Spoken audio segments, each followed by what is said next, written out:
Bonjour, je m'appelle Jean Netozza, je suis ici chef de département au BUT MMI, donc en métier du multimédia et de l'Internet.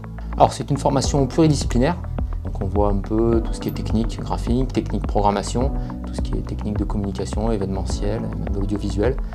Donc il y a un bon tronc commun et à partir du milieu de formation, à peu près au bout d'1 an et demi, les parcours sont quand même bien différenciés puisque là, quand ça devient de la communication, ça devient vraiment l'événementiel et des techniques de communication, et quand par exemple ça devient du développement, c'est vraiment de la programmation et ensuite vraiment du graphisme, c'est-à-dire la création de l'image.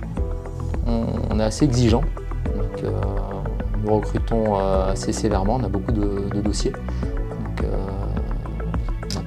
on a à peu près un taux de pression d'à peu près, on recrute 41 par filière pour 900 par exemple en général, et on va avoir aussi le même recrutement en technique. Donc on a un fort taux de pression et on demande en effet sous forme de projet et même au niveau des cours et des examens quand même un niveau assez élevé et j'avoue qu'on leur demande beaucoup de travail personnel en plus des plus de 30 heures de travail hebdomadaire ici en présence. Je m'appelle Hugo Leroy, je suis actuellement en MMI, métier du multimédia et de l'Internet, et je suis du coup en 2e année. Alors j'ai choisi du coup ce BUT pour me diriger plutôt dans l'audiovisuel et l'infographie.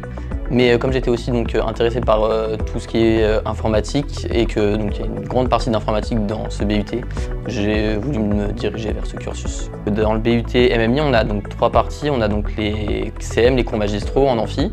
Donc ça va être toute la partie théorique où on va vraiment avoir voilà, le diapo avec tout ce qu'il y a à apprendre pour ensuite du coup aller en travaux pratiques et en TD aussi, donc travaux dirigés. Donc les TD ça va être en beaucoup plus gros groupe et on va faire des exercices en fait où on va donc mettre en pratique le cours qu'on a vu en amphi.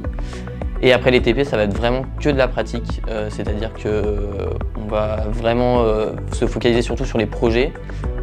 Vu que pendant les TP on travaille surtout donc, dans les SAE, c'est des situations d'apprentissage évaluées. Et ça va être vraiment donc, des gros projets qu'on mène sur du coup, tout le semestre et où on va vraiment bosser sur par exemple du codage ou de l'infographie, voilà, des gros projets comme ça. Le conseil que je peux donner à un étudiant voulant postuler chez nous, c'est déjà de se confronter par lui-même aux technologies informatiques, donc programmation, graphisme, site web. Il y a déjà pas mal de ressources en ligne pour pouvoir commencer tout seul et déjà un peu de brosser un peu toutes ces disciplines que l'on peut faire, on peut commencer un peu tout seul avant de rentrer dans une formation. Surtout que la formation étant assez sélective, il y a même un test d'entrée, de passage.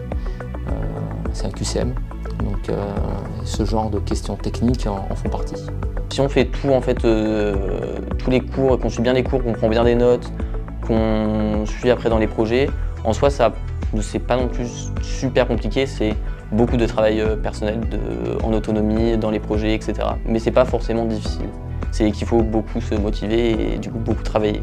Donc les conseils que j'aurais aimé avoir, ça aurait été surtout de savoir qu'il y a beaucoup de codage, de développement web qu'on ne pense pas avoir dans la formation vu que c'est aussi axé normalement sur l'audiovisuel et sur un peu de création. Mais il y a énormément de développement web et de codage, donc il faut passer beaucoup de temps devant l'ordi. Et c'est ça, je pense, on n'était pas beaucoup préparé. Et surtout qu'il faut avoir beaucoup de motivation pour se mettre au travail parce que sinon ça ne passe pas vraiment. Et c'est surtout ça qu'il faut prendre en compte avant de rentrer ici. Après cette formation, les étudiants se projettent de différentes façons puisque les parcours sont quand même assez différents.